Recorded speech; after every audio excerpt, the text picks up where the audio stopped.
Hello guys, it is Teenage Marvel Fan, back with another video, and welcome to my very first review of Cloak and Dagger. So, this is the second season of Cloak and Dagger. It just came on last week with a 2-hour premiere, but technically it was 2 different episodes, so I'm going to do 2 different reviews. So this will be the episode for the episode review for the first episode, called Restless Energy. And so, yeah, I'm just gonna get right into the review and break down this episode. Okay, so you start off the episode and the season seeing that, so Tyrone is, like, still in hiding because technically he killed, well, he didn't necessarily kill, I think he just teleported, Officer, whatever his name was, O'Connor, I think. He teleported him somewhere, I think, but everybody thinks he's dead, so he's getting blamed for his murder. So he's kind of like on the run and like trying to hide from the cops and stuff. And then Tandy is, well, she's living the good life. So I like how they like changed it from like it's a nice balance.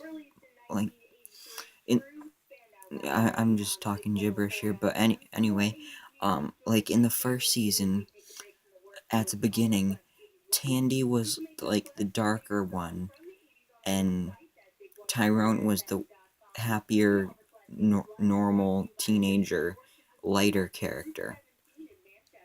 And then they got their powers, and then it's like they got the opposite of their personalities.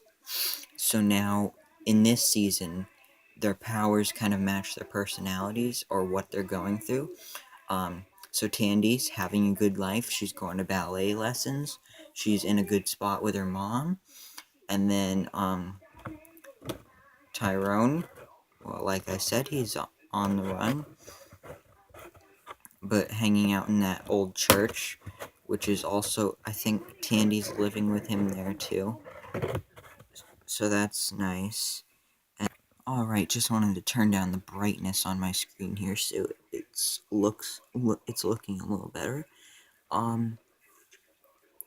So anyway, like I said, Tandy's doing ballet lessons, and then she's going to this, I guess, therapy group with her mom about, people that, like, have been abused, I guess. And,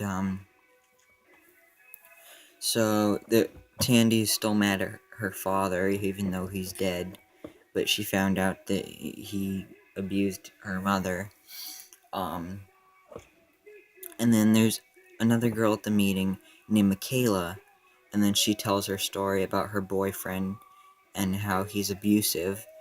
And then, so then Tandy wants to do something about this. So then later she sneaks out, goes to this guy's house, sees him hitting Michaela. So then Michaela leaves, and then while the guy, his name's Jeremy, while he's asleep, she goes in, and then she takes out, like, she forms her daggers, her light daggers, and then she, like, basically vandalizes the whole place, and then on the wall, she writes, "Leave her alone," and then she closes the door, and it wakes him up, and then, when she goes back to the next meeting, Michaela explains the whole story and how he was attacked by 3 thugs, but he fought them off, even though that's a lie because Jeremy, he was lying to her, and then Michaela's like, "Oh, I've changed my mind. I'm in love with Jeremy again. He was, I don't even remember what she was saying, but basically she was saying how she forgave him and he was just going through a tough time or something like that. And then I'm just sitting there watching it like, girl, how stupid can you be? Like, he abuses her, but then she's like, oh, it's fine. He apologized. Yeah, like that's gonna make up for it. Um, so then, anyway, then Tandy, like, almost yells at Michaela during the meeting, like, explaining how stupid she is. And, I mean, I understand why she's doing it. Probably not the right time to be doing it, but, um, I guess no time like the present. Um, so then she meets up with this guy named Andre who might know where she went or something. So then they go out looking for her and they start talking, and then Tandy sees a vision of her father, and obviously she's still mad at him. So then she freaks out, and like her powers go all haywire, and she like blows up some light bulbs and in like street lamps and stuff all around her. And then Andre's like, "Whoa, what happened?" And then she just freaks out and runs away.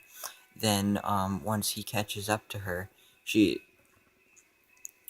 they're at like a telephone pole or something like that, and it has missing posters all over it, and it's a bunch of African American women.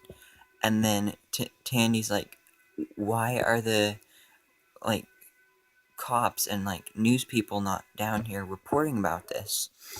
And then Andre explains like, if the women that went missing looked like you, then that's what would happen. But because they're African American, they're not treated the same.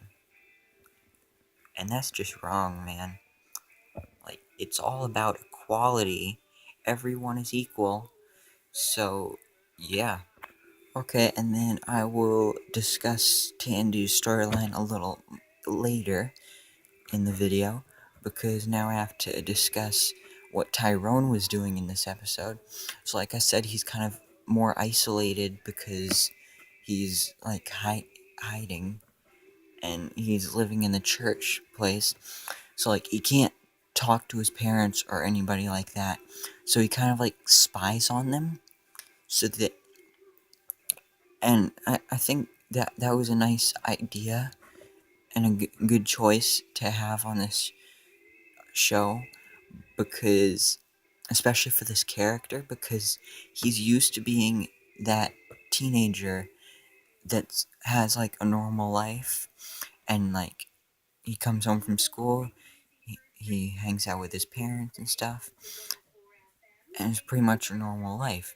And then like there's the girl from school that he likes, and she likes him, but then that all changes. So it's kind of a way, him spying on them and seeing what they're doing is kind of a way for him to feel like everything is normal, even though it's not. It kind of like when someone close to you passes away, like everyone has their own way of coping with loss, and this is kind of like Tyrone lost everything, and this is how he copes with it. Um, so then we see that he is like fighting criminals and like stealing money and drugs from them, and he thinks that he's saving the city. But O'Reilly, Detective O'Reilly, points out that that's not how you like save the city, and the way to do it is like get a confession from them. So then he and Tandy,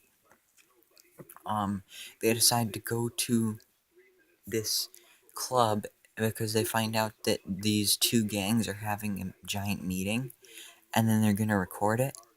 So they get to the club, and then Tyrone teleports inside the room where they're gonna have their meeting.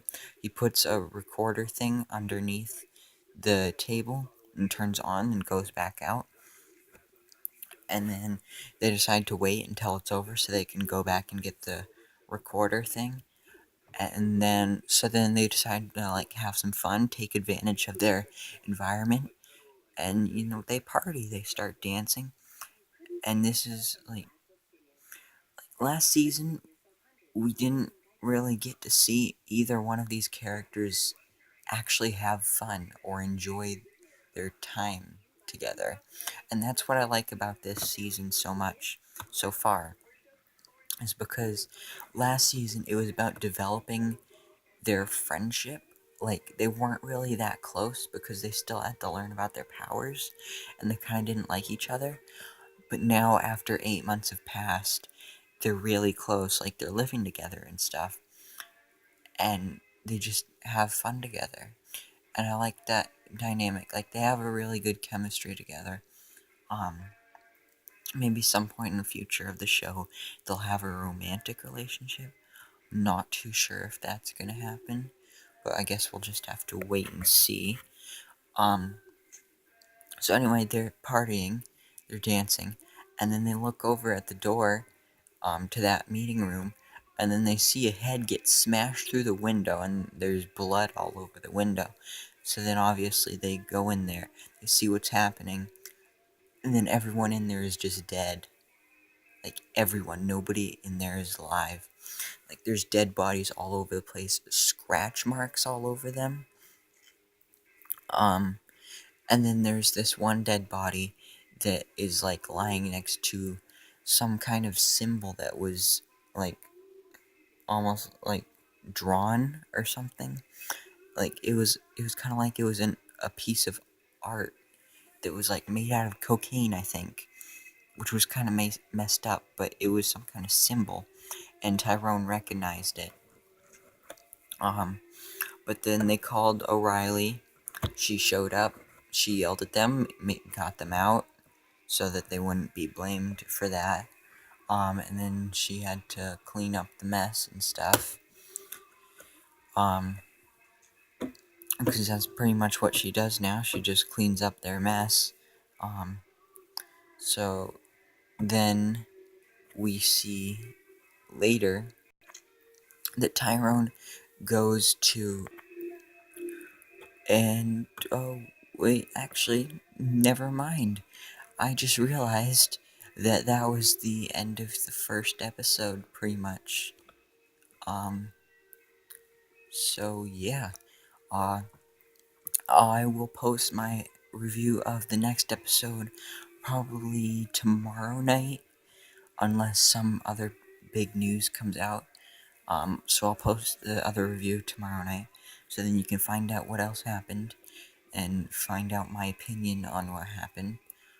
All good things. I don't think there's anything I don't like about it, so that's pretty good. But anyway, thank you so much for watching. Please remember to like, comment, and subscribe, and I hope to see you in my next video so I can bestow all my Marvel knowledge upon you.